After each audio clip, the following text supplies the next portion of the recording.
Okay, so I've restarted the recording, so we're good. All right. All right. Greetings. Thank you for attending this webinar hosted by the Center for Advanced Transportation Mobility. For those who do not know, I am Miranda McBride, the director of the Center for Advanced Transportation Mobility, or CATM, which is what we refer to it by. For those who are not aware, CATM is a Tier 1 university transportation center funded by the U.S. Department of Transportation. The center was established in 2017, and the consortium is led by North Carolina A&T State University and includes Virginia Tech's Transportation Institute, as well as Embry-Riddle Aeronautical University in Daytona Beach. The research funded through CATM primarily falls under the Improving Mobility of People and Goods research priority area. And we focus on vulnerable road users and emergency situations in particular. Today's webinar links to several of the projects that focus on improving transportation in the midst of emergency situations, such as hurricane evacuation and traffic accidents. The title of the presentation, as you can see, is Transportation Applications for Epidemiological and Multiscale Models. And Dr. Sirish Namilae will be presenting. Dr. Namilae is an associate professor of aerospace engineering at Embry-Riddle Aeronautical University in Daytona Beach. He has a Ph.D. in mechanical engineering from Florida State University and has worked at Oak Ridge National Labs and Boeing before returning to academia. Dr. Namilae specializes in the modeling of particulate systems and multiscale modeling with applications in transportation and material science. His research has been funded by the US DOT through the Center for Advanced NSF. And with that, Dr. Namilae, the proverbial floor is yours. Thank you, Dr. McBride. I'm going to talk about transportation applications of epidemiological and multi-scale models. Essentially cover three aspects, one dealing with pedestrian dynamics and infection spread, which is a directly related to epidemiological models, and a couple of other applications where we use epidemiological analogs to analyze transportation problems of interest.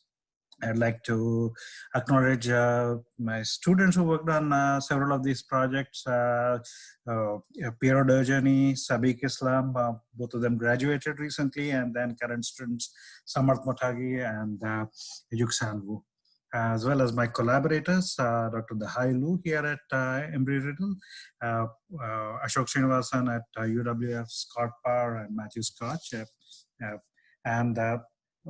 Funding for most of these projects is through Department of Transportation, Center for Advanced Transportation Mobility, and National Science Foundation, ACI division, Computational Science division. Just a brief outline. The topics I'm going to present today have, at least a couple of them have become quite relevant in the recent months and weeks. The first topic I'm going to look into is pedestrian dynamics and epidemic spread multi-scale models. Here essentially what we're doing is we are studying the spread of infection in a crowd. We apply this model to air travel. So spread of infection while people are doing various things associated with air travel, for example, boarding into airplanes or walking through the security queues and so forth. Now, we started this work back in 2017 during the Ebola crisis, but during that time it felt like it was the events were primarily concentrated in West Africa, and it felt like a far off thing, but it has become much more relevant in recent months because of the COVID-19 pandemic we are all facing. I'll talk about infection spread during air travel and implications for COVID-19 as well. The second topic I'll look into today is about fuel shortages during hurricanes. And we use epidemiological dynamic models, susceptible, infected, recovered kind of models, to model fuel shortages in combination with social media data from GasBuddy platform. Again, as Hurricane Laura is hitting the shores of, is just crossed over to Louisiana, we have again seen that fuel shortages prior to hurricane evacuation. So this model will address this model will address how to analyze those and provide optimal solutions for fuel shortage problem, primarily because of a large stress on the system due to a large-scale evacuation, statewide evacuations. And finally, I'm going to touch upon a current project.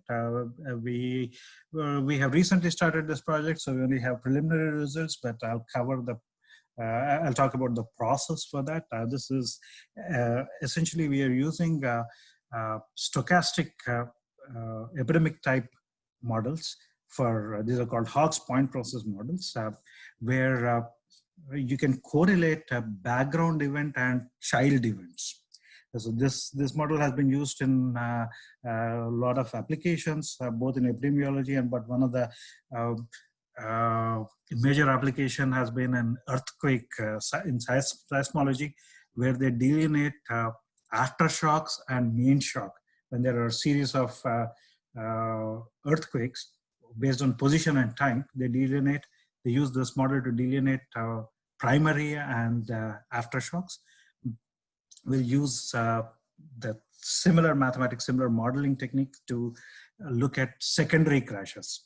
So the data that comes out of secondary crashes is very similar to earthquake data in terms of there being an event associated with the location and time. And we want to find out what is the primary event and what is the secondary event. So that is where we'll use these models. So getting on to the first topic today, pedestrian dynamics, epidemic spread models for, this is a multi-scale model involving both pedestrian dynamics and stochastic epidemic spread with applications to air travel. Now, infectious diseases are intertwined with travel, and particularly air travel. There have been evidence for a lot of infectious diseases happening during air travel. This is the case for SARS-1. There was a SARS-1 back in 2002. There was direct evidence of infection spread during air travel, and there have been similar infection spread during air travel for multiple diseases. The first instinct is to ban the flights.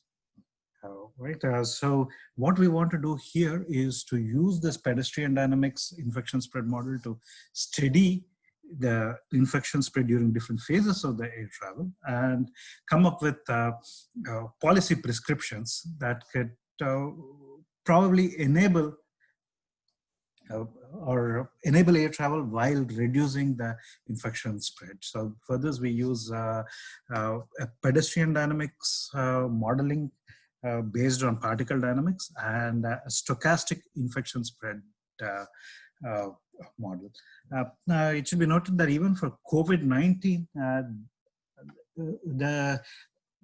given the prevalence of COVID-19, the number of cases which were directly related to air travel have been somewhat limited.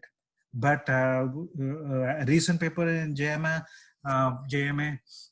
that discusses in-flight spread for 2 new cases during a 4-hour flight. And I'm sure there are a lot of cases which are not getting reported, but there is direct evidence for infection spread during air travel for COVID-19 as well. Now, our approach is based on pedestrian dynamics, and there are lots of different types of pedestrian dynamics models. The one which we use is a force and velocity based model that it is known as a social force model. Essentially, pedestrians are considered to be particles, and in advanced model now we are working on, they're considered to be directed particles. So there would be a direction associated with the particle, maybe 3 spheres, a torso and 2 hands. And when people come close together, there is a kind of repulsion.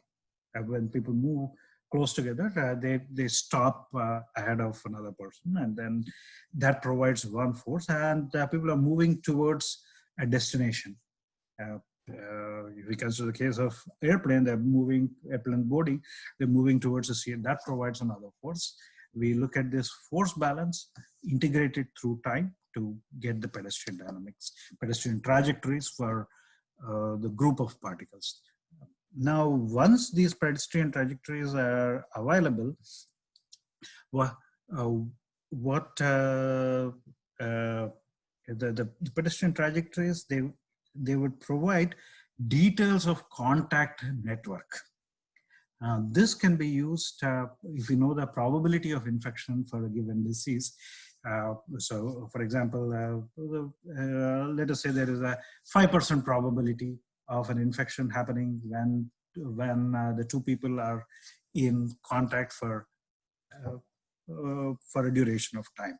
If we know that, then we can use stochastic infection spread models. These are individual-based infection spread models to estimate infection distribution. So we have a contact network that in itself is useful, and then we have an infection spread network. I'm working with colleagues in Arizona State University, Matthew Scotch and his group. This would be, what we're obtaining is a local scale information through a phylogenetic and phylogeographic analysis that can be connected to a global scale analysis. And we've been working on that problem. Now, there are several challenges associated with this approach. Some of them, the first one is estimating model parameters. How do we estimate model parameters for something like pedestrian movement and infection spread, given there is a lot of stochasticity, there is a lot of variations possible. Our own walking speed, there is a range, and depending upon several conditions, it varies. It varies from day to day, hour to hour. So estimating the model parameters, that is a challenging thing. And addressing discretionary behavior. If we take very simple cases like boarding an airplane, there is not much discretion involved. So you go through the airway and you go to your seat and sit down. So that there's not discretion involved. But expand this to an airport. There are a lot of discretionary events that could happen. People may stop at restaurants,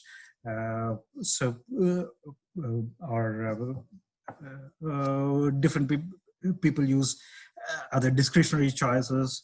Sometimes when I go to airports and there is time, I use the time to add my steps. So there will be people like me doing that. So how do we address these discretionary behavior? And another thing is there's an extremely large design space associated with this problem. Now, each pedestrian dynamic simulation is one deterministic event. But in order to get an aggregate behavior of what is happening with respect to infection spread during air travel, we would have to run a very large number of simulations to cover the entire design space.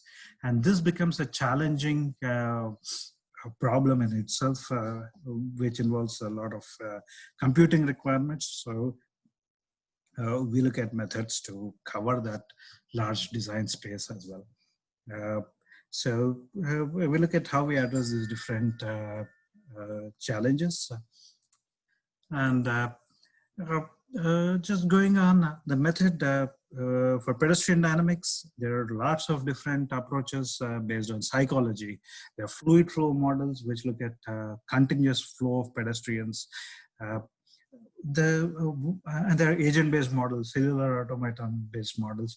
Social force model, it's probably quite close to agent-based models, but it is a differential equation-based model that has its own advantages. For example, we can use reduced order modeling when it is when the model is based on differential equations, and we can the model is essentially very closely related to molecular dynamics, which has been used over 50 years in chemistry and material science. So we can borrow numerical algorithms from there to pedestrian dynamics. And the one more big advantage of using these social force models is we can get complete trajectories of people required for epidemic model. The basic flow is something like this. We start with a set of particles. We calculate, so based on the target location, we calculate interparticle forces or interpedestrian forces for each time step and integrate it in time to move on to the next time step. And then we calculate contact. So we made some changes. For example, instead of relying entirely on forces, we introduce a velocity-based description. The original equations were based on molecular dynamics, so there is action and reaction are opposite. But in case of pedestrian dynamics, the reaction is not equal to action. In order to incorporate that, we have used this velocity dependence, location feedback based on desired velocity. That is a change. And then we use parallel computing for parameter reduction to find parameters. Essentially, as I mentioned, this model is very closely related to molecular dynamics. The same code which we used earlier to study crack propagation and composite materials, that same code has been adapted for this pedestrian. Now, once we obtain the pedestrian dynamics, pedestrian trajectories, we can calculate the contacts and the probability that there will be a contact and an infection can be divided based on this conditional probability. And the model here, essentially, if we have an infected person, we can calculate the number of contacts around him. And if we know the probability of an infection, then we can combine these two to calculate the probability that there will be X number of infected people from the susceptible pool of people. The probability for infection itself, it is, there are various methods in literature for calculating it. What we use is virus content in expiratory fluids. For example, in case of Ebola, the virus content in blood, or in case of, we don't have much data for SARS-2, it is coming up, and we are working on developing a model for the COVID-19 SARS-2. But in case of SARS-1, there is data on the amount of virus content in saliva for a person with different days of infection. And so we can use that to calculate the infection probability profile. Now, this infection probability profile, when combined with the contact network given by the pedestrians, can be used to estimate the infection contacts. Now, this is the overall approach. I mentioned the problems related to this approach. One of the problems was finding out the parameters associated with pedestrian dynamics and infection spread. The way we approach this problem is there is some empirical data available. So we have a set of parameters. So we use massive parallel machine. This was back in 2007, 2-3 years ago. We used Blue Water supercomputer. It is not in commission anymore. Now we have its successor. We have accounts on its successor, Frontera. So we do a large number of simulations to find out the set of parameters that would match the empirical evidence for pedestrian dynamics. And through that approach, we can, and combining it with other observations, we can find sets of parameters that would work for pedestrian dynamics, infection spread simulations. So that is the basic approach, and this came out in Physica. Once we have that, we can use these simulations. In this case, we have used it for deplaning and boarding for different kinds of aircrafts to generate the contact network. And from that, we can use the stochastic epidemic model to generate the number of infections. Now, I'd like to start with some of the recent results on this problem. As COVID-19 picked up and the air travel was affected significantly, as people started flying back, what the airlines did as a precautionary measure is to use back-to-front boarding. Now, we carried out simulations of different types of boarding. What we find is back to front is essentially, in terms of generating the number of contacts, back to front turns out to be worse than multiple zone boarding, which airlines used to do earlier. So this is the if we look at the boarding duration, 20 minutes, the number of new contacts generated, that is much number of new contacts and contact minutes, if we use that as a metric, number of minutes of contact, that is much higher for back-to-front boarding than the original multiple zone boarding. And the reason for that is the amount of time people spend in aisles is much higher for back-to-front boarding. And actually what turns out to be best is a slow random boarding. That turns out to be the best possible approach. And there is a significant reduction in the number of contact minutes. You can see from, we can compare these two plots. The significant reduction when the middle seat is kept empty. So as the number of travelers was much fewer, airlines were using the middle seat empty. That is a beneficial tactic. That is a beneficial strategy. But back to front boarding, if it is done continuously, it is not effective. It in fact increases the number of contacts. So this is something to note of interest. Again, for that was specifically for that was a recent simulation for Airbus A320 for in response to this COVID. In earlier simulations also, we found out that there is a correlation between different kinds of boarding strategies and infection spread in aircrafts.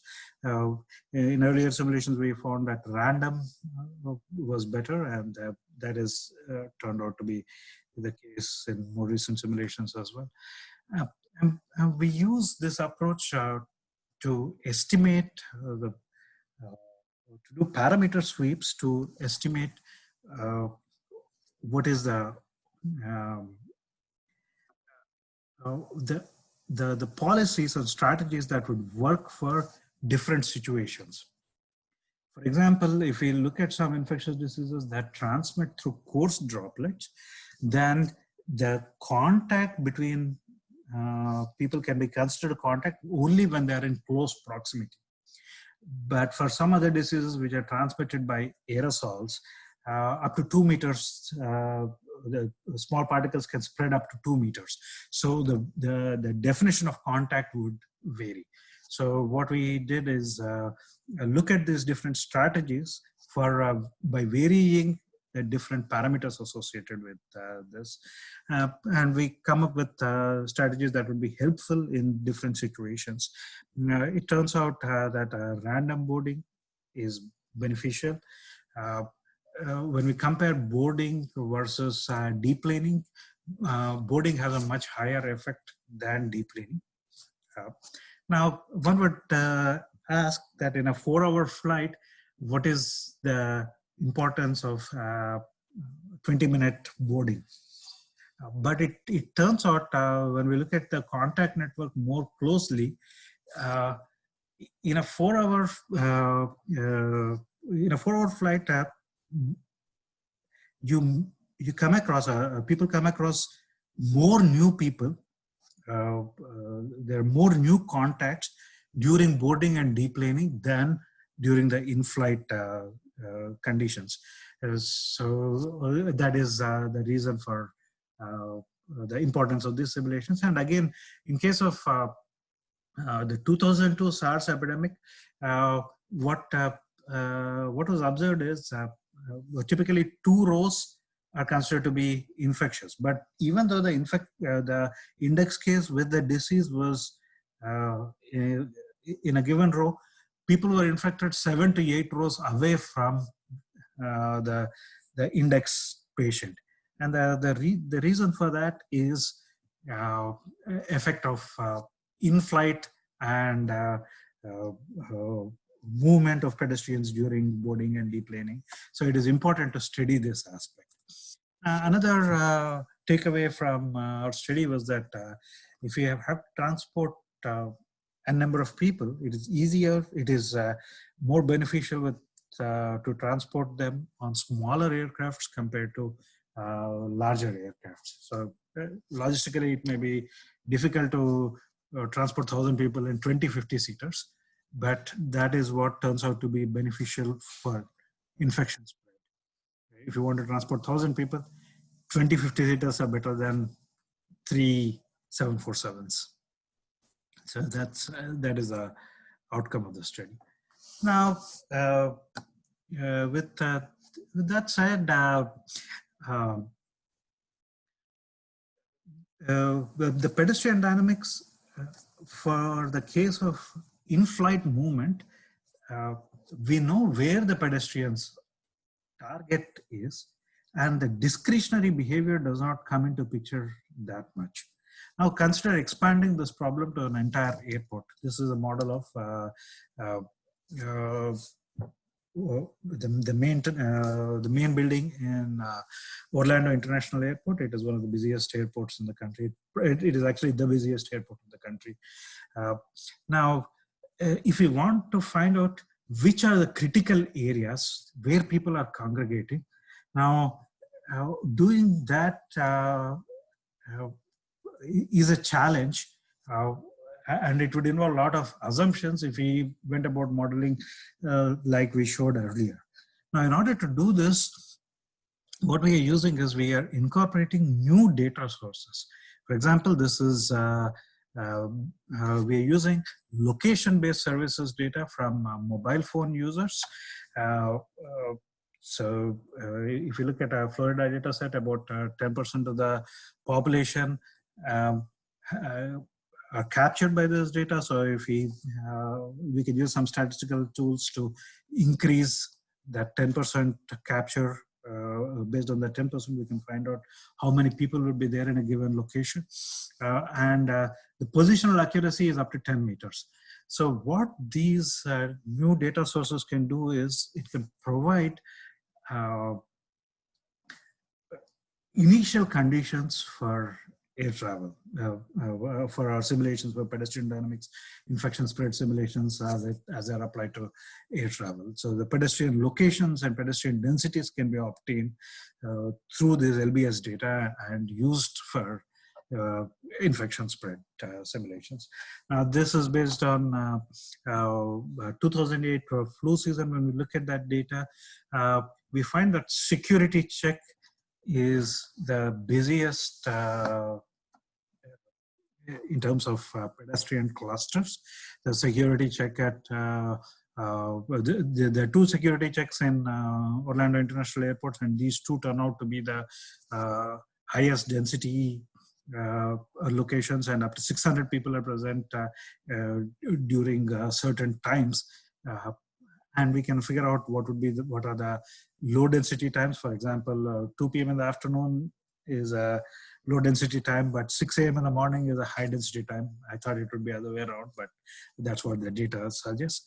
Now we can use this data as an input for the pedestrian dynamics models to estimate the infection spreads. Now, contact and infection spread, and because of this LBS data, the model would be rooted in what is happening on the ground. So here we use this data to model the security check queues and look at the infection spread and policies that could be used to reduce the infection spread. So in this situation, we have multiple layouts of the queue with a number of people provided by the LBS data. And then we look at, in a similar manner, we look at the number of contacts and infection spread. This could be the case for the pedestrian queues. They are ubiquitous. They are present everywhere. For example, in theme parks, if you've been to Disney, there are these long queues with a lot of people in them. So what would be the policies in that situation? Are certain layouts better than other layouts?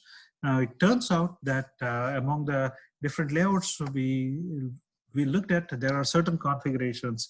The configuration 3 over here, this configuration turns out to be better than other configurations in terms of contacts. And we are able to find out the number of contacts and the corresponding infections for different contact radii. So when we estimate contacts based on 1.2 meters or 2 meters and so forth, whether the layout shape should be rectangular or square, all of these make a difference. Now, what we found is rectangular queues with the queue winding on the short side, as shown in this configuration 3 over here. That is quite effective in reducing the number of infections and number of contacts compared to the longer queues, even within the same area.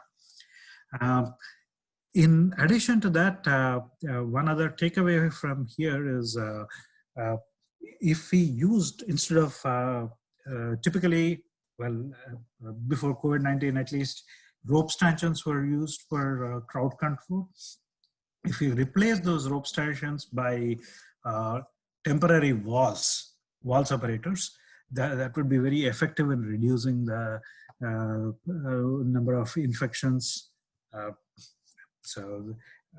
And one more change that could be made is when we did some empirical observations related to the queues, we found that groups of people, particularly groups which travel together, pedestrians who travel together, families, they tend to form, even if the space is limited, they tend to walk in parallel and do not form a single file queue. If we enforce a single file queue and use these wall separators, we found that the number of infections as well as number of contacts reduces by reduces to 25% of the default case. So choosing a right layout, using walls, enforcing single file queue, all of these work, and we can quantify the effect of these using these simulations. Now, we move forward. I mentioned the three problems associated with this approach. First was parameter sweep. We addressed that using parallel computing.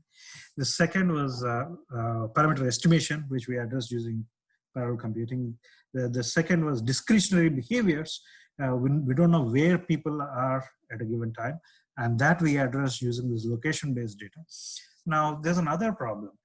If we want to frame a policy, for example, if we want to say walls are better than rope stanchions, or if you want to say that particular layout is better than other layouts. Now, there are, in order to make this suggestion, we'd have to do simulations over a very large design space. And we have to account for inherent uncertainties in this situation. And that would require a very large parameter space, very large design space. And we can address that using parallel computing. So that is the next topic. Parameter sweeps are typically used in different kinds of simulations. For example, Monte Carlo simulations and material science, they typically use a lot of these parameter sweeps. So essentially we have different parameters associated with the design space. For example, different layouts, whether we use ropes or walls, different infection parameters. All of these would make the how we're measuring contact, whether the contact distance is that 6 feet distance recommended for COVID-19 or whether it is much smaller distance. So based on these different parameters, we get a very large design space. And in order to address this design space, we'd have to use parameter sweeps. And doing these parameter sweeps, even on these large supercomputers, the space is the design space is extremely large. It becomes difficult even to address it in large supercomputers, especially if you want the results in matter of hours for, let us say, coming up with a policy for COVID-19. So in such situations, we can use parallel computing and efficient parameter sweep techniques. Now, we looked at the conventional parameter sweep is this lattice sweep. For example, if we have two parameters, varying these parameters in a two-dimensional space, varying them by, say, pedestrian speed, varying from 1 meter to 3 meters per second. And infection probability, let us say, varying it from 0.05 to 0.5. So you have, if you vary them uniformly, that is the lattice sweep. Now, this is simple, but converging a lattice sweep, it is highly inefficient, and there are a lot more simulations required to check the convergence of whether a policy is working for when we use this lattice sweep. Now, one option is to do random simulations. Again, that is, the convergence is a little better check, but again, that is inefficient. Now, with a collaborator working in computer science, we have come up with this low discrepancy sequence. This is based on number theory properties of scrambled Halton low discrepancy sequences. So this is quite effective in reducing the number of simulations required to efficiently cover the parameter space. Now, if you apply it on a 5-parameter simulation, if you want to vary 5 parameters over a large design space, what we found is in case of a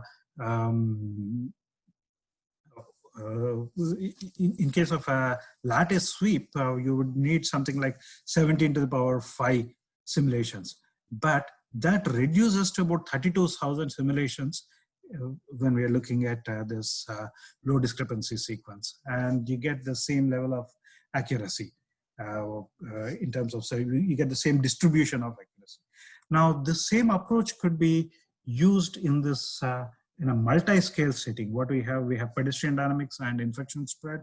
So we tried using this lattice sweep in one, low discrepancy sequence sweep in other, and essentially in order to find a particular policy is effective in different conditions, we could reduce the number of simulations needed from 2 million to about 15,000 using this low discrepancy sequence.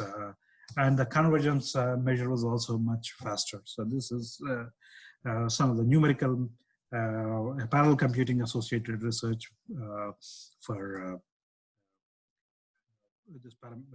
this problem, pedestrian dynamics and infection spread problem. To summarize our results, we use this pedestrian movement model and use pedestrian movement stochastic infection spread model. During air travel, we looked at boarding, deplaning, security checks, and so forth, and studied different diseases. We find that smaller airplanes work better. Certain boarding techniques work better than other boarding techniques. Back to front does not work as well, even though it appears that it would work, but when we actually look at numbers, it does not work that well. And we have used this in terms of queues. We could reduce the number of contacts significantly by using wall separators and enforcing a single file queue. And we have found we have used new techniques for parameter sweep based on low discrepancy sequences to efficiently cover the large design space in this simulations.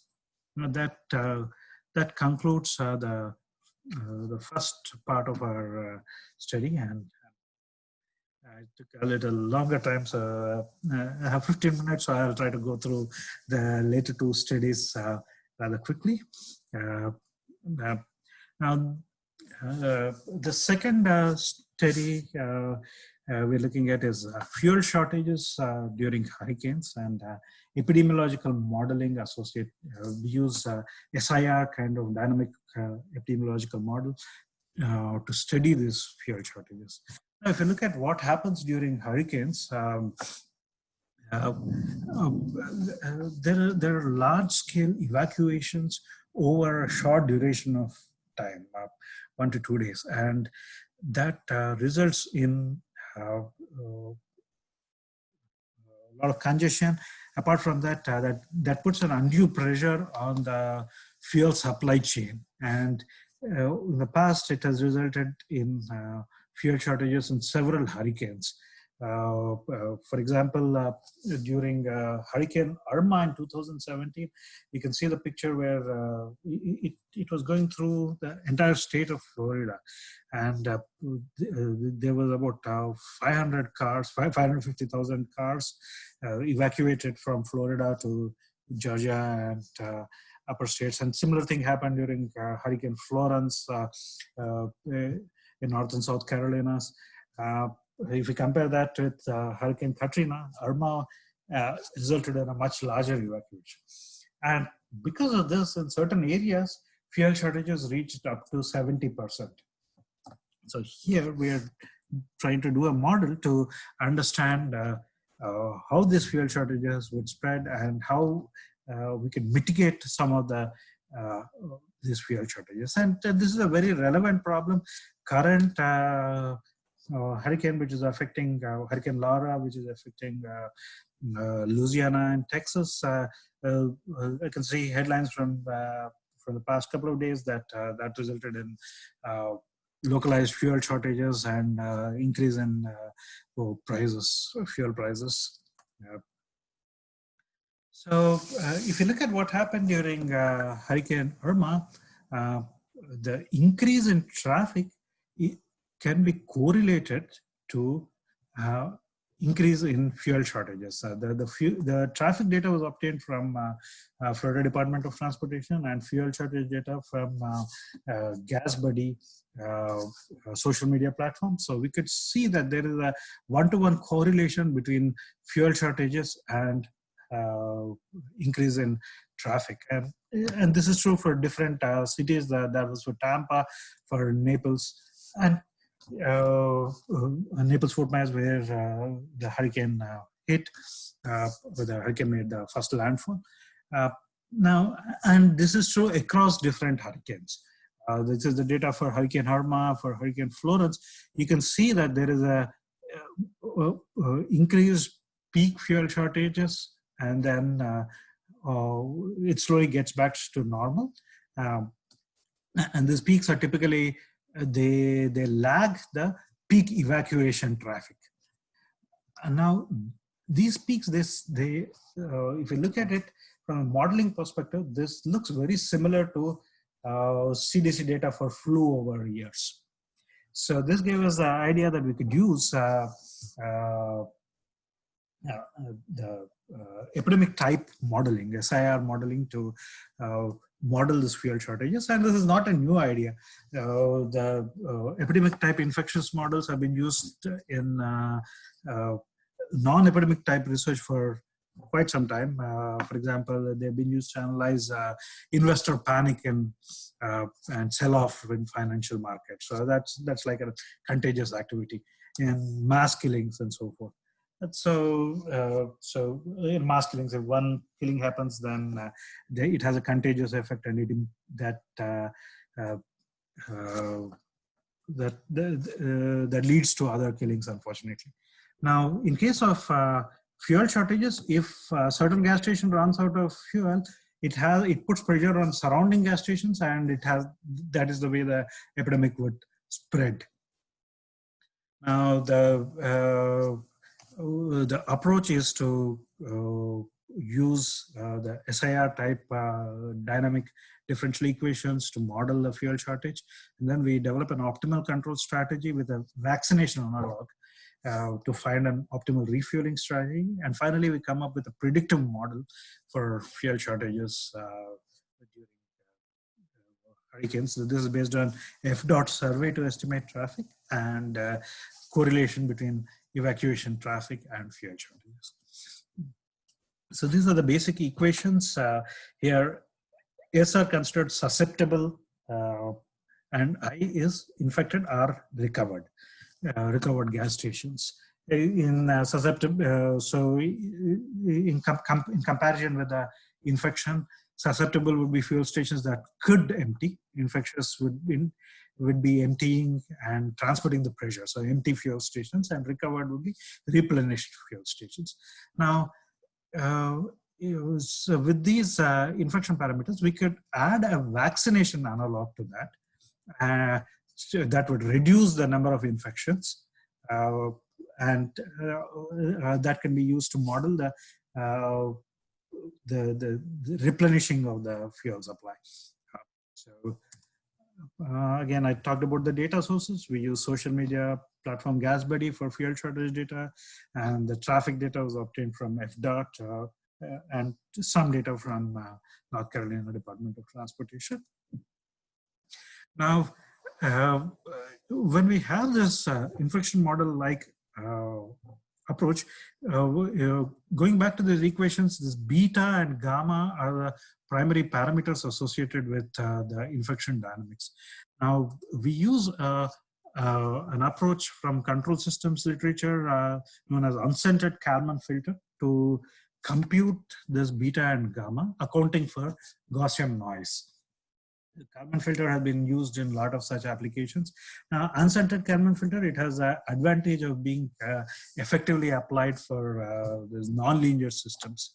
And we use that to obtain this beta and gamma parameters as well as basic reproduction number. So I won't go into the details of the Kalman filter itself, but getting to the results, we could estimate the parameters that fit into these differential equations and reproduce the data that is similar to what is observed. So using the uncentered Kalman filter approach, we could see, so the red here is the differential equation result with the corresponding beta and gamma, and it compares well with what we see in terms of the and further, we can obtain this are not a reproduction number. In some cases, we found that, for example, in Miami, Fort Lauderdale during Hurricane Irma, it was quite high. Likewise, in Wilmington during Hurricane Florence, these would be similar to a very infectious disease like measles or COVID. Now, with that in mind, once we obtain those parameters, we can use this vaccination analog. So the epidemic equations, which I developed for vaccination, when vaccination is used on an infection spread, we use that analog to find out what is the optimal refueling. So we apply this optimal control methodology and use a bang control for that, and we can find out a particular switching time. So for what duration, for what gas stations, for what percentage of gas stations we keep them active, that would reduce the infection spread. That is the essential approach here. We won't go into the methodology. I can refer you to the papers, paper we just got into PLOS One and another paper if you're further interested. So essentially, these are the results. If we use 10% of the gas stations for about 2.5 days, that would be effective in reducing the fuel shortage in Miami, Fort Lauderdale. It would bring it down from 70% of the gas stations during the entire duration to 58%. And there will be, so far there will be reduction. So for example, if we keep 75% of the gas stations operational for half a day before the evacuation, that would significantly reduce the overall infection or overall empty gas stations. That would bring it down from 70% to 58% or 54%. So that is so what this approach could do is it can provide information on how different locations, how different cities would fare with respect to this fuel shortage, and how to efficiently allocate resources to different cities in terms of the duration of time and how many gas stations should be kept active such that the evacuation can proceed smoothly.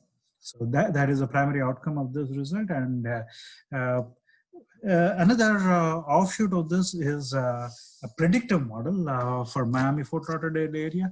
Back in 2004, there were surveys for different types of households and on whether they would evacuate based upon different levels of hurricanes hitting that particular area. So if we use that survey information and expand it to the current traffic conditions, we can find the total number of evacuating vehicles coming out of, for example, Miami-Dade County. And that can be correlated with so if we have the total number of vehicles coming out, we can use the Hurricane Irma, the loading curve to distribute the traffic across. And that's what we've done. And we can correlate, we can find a one-to-one correlation in case of Hurricane Irma between empty fuel stations and the vehicle count. And we can use these two, the survey data and this correlation, to estimate what would be fuel shortage if a direct hurricane of category 3 or category 1 hit Miami area, given these surveys. And further, we can use this data to as a predictive model, and we can use this data to come up with how to mitigate this this fuel shortage using replenishing the gas stations for a given switching time. So that is the basic approach for our predictive modeling. And we have a paper coming out on this, yeah, which I can refer to if you are interested. Now I'm out of time, so I'll stop here. I'll just introduce the problem of secondary crashes and stop here.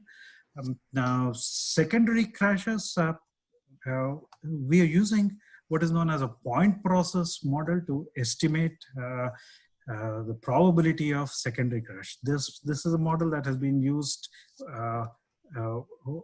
it has been used essentially for earthquake aftershock type events, but it is a very successful model that has been used to just for various situations. For example, dissemination of Twitter data or mass killings and shootings and so forth. The essential model is to divide the events as a background and child events and estimate the parameters that would distribute the event as a background and child event.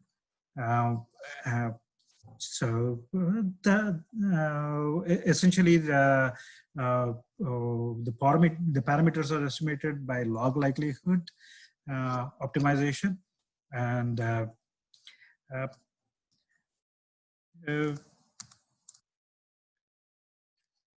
so this here gives the basic equations in the model. We have just started applying it. We have some preliminary results associated with that. So essentially we got the data for 2015 and 2016 secondary crashes from FDOT.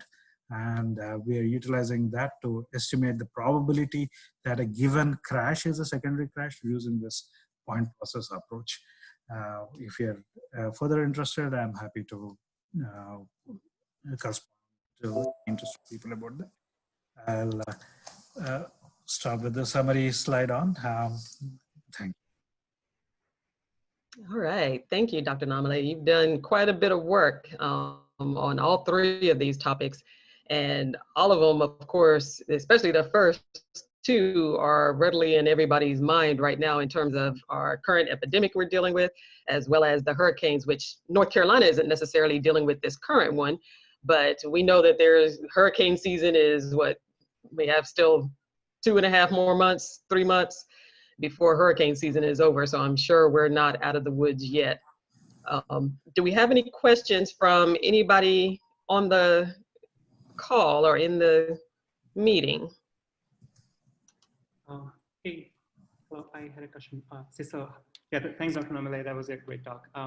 So one thing I was curious about for the first part of your presentation was like, have you thought about extending the analysis of disease spread towards like transit systems and like how interactions of people who board at different locations play a role in the spread of disease? Or like, yes, do you think like there will be similar parallels to what you have already done?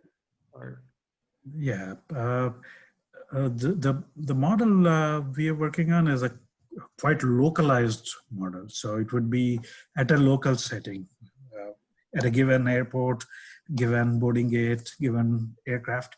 Now that is where the parameter sweep comes into picture. We have to deal with a lot of these situations to expand to get a general idea of the situation. Now, in terms of expanding it globally, we are working on with Dr. Matthew Scotch at Arizona State University. He specializes in phylogeography, where the gene mutations, they change as they're moving through different geographic locations. And one of the inputs for that would be this, the number of infections in local settings and how that would change. So we are trying to combine this local model with a larger scale model through that approach. That's actually interesting because in like, yeah, for transit systems, people do board at different locations and they get out at different locations. So then it's just so if you're talking about transit systems in terms of subway trains and so forth, that would also be interesting. So far we have the method would be quite applicable to different kinds of transit systems, but we'll start somewhere, right? So for now we have focused on air travel. Great, thank Any other questions? I had one question that I was curious about, because all of these models, of course, are predictive models, and you use, of course, historical data to build them. What are your plans for in the future being able to use them in the situation for, like, for instance, if we have a hurricane coming up, how do we get these models into the hands of the people who can actually use the predictions to be able to plan for the future events that might occur? Yeah, especially with respect to the hurricane model, we have the codes built up for on-the-fly analysis. Right now, we are not doing that for LoRa because of lack of students rather than anything else. But if you're observing fuel shortages and evacuation traffic during a hurricane, we have our codes set up to estimate this and provide the optimal solutions. We have talked to FDOT and essentially some people in FDOT to let them know that we have this capability, but it is it's pretty much at that stage. Hopefully the papers get some citations and pick up it. People will see some interest in this. But I'd like to say that we have the capability to do the on-the-fly analysis as the hurricane is approaching. Now, it sounds like it takes a lot of computational power to actually run the model or the simulations. Does it require that much power for the on-the-fly modeling as well, or on-the-fly prediction? For on-the-fly prediction, it is okay. It can be. It won't take longer than the hurricane duration, so it'll be done in an hour, 1 to 2 hours. Okay. The more computationally intensive simulations are this pedestrian dynamics infection spread simulation. Yeah. Hurricane simulations, they are reasonable. They can be completed in about an hour to 2 hours. Okay. On the parallel computer we have in-house. Okay. Now, I did have one last question because I've been really curious. I've always been curious about the boarding policies of airlines. So when you said that the back to front boarding actually caused more spread or more extensive spread than the random boarding or the zone boarding, do you have any idea as to why? Because it seems like it logically speaking, logical, right? Yeah. Let me see if I can go back to that slide. Yeah, because I always wondered why the airlines boarded the way that they do. And I know that there's some, theory behind it. Most of the times the airlines decide on the boarding strategy based on economy, that the turnaround time, they want to minimize the time of the aircraft at the gate. Okay. But if we look here, this is the split of time spent in the contacts, the bottom plot. Okay. What you see is most of the time is coming up from aisles, for the movement in the aisles. So that is the reason for this back to front boarding being, that makes the difference. The contact associated with movement in aisles, that difference between back to front and random. Okay, because I guess for me, it just seems like that there's more lingering in the aisles when you're waiting to move past somebody who's getting in on a more forward row than if you were going to the back and you could automatically hop into your seat. So, yeah. But in back to front, if the back row person is getting seated first, the aircraft is filled with people. Oh, I see what you're saying. Okay. And that is what is causing this new infections or new contacts. Yeah, interesting. Yeah, I have a flight. I mean, it sounds. It doesn't sound. I was surprised by the result. It's counterintuitive, but that is what it turns out. And unfortunately, airlines are doing that every day. Yeah. Well, hopefully your information will get out to the right people and we'll start making some better decisions in terms of how we go about these processes. Hopefully by December, because I have a flight planned, an international flight planned in December. So hopefully they will have everything worked out and we'll have a vaccine by that time as well. I hope so. Well, thank you very much. Are there any additional questions from the audience? All right. If not, thank you, Dr. Namilae, for the presentation. Lots of good information. I hope it gets into the hands of the right people through this webinar, as well as through your publications. I also wanted to tell the audience, remind them to mark their calendars for the next webinar, which won't be held until December. So that's December 18th at 1 p.m. And during this webinar, Dr. Hayashin, or also known as John Park from North Carolina A&T, will discuss collaborative multimodal decision-making with advanced transportation technologies and computing. If you don't already have the link, because we've already communicated this, we'll send some reminders as well. But if you don't already have the link, feel free to email me and I'll make sure you get the link in your hands.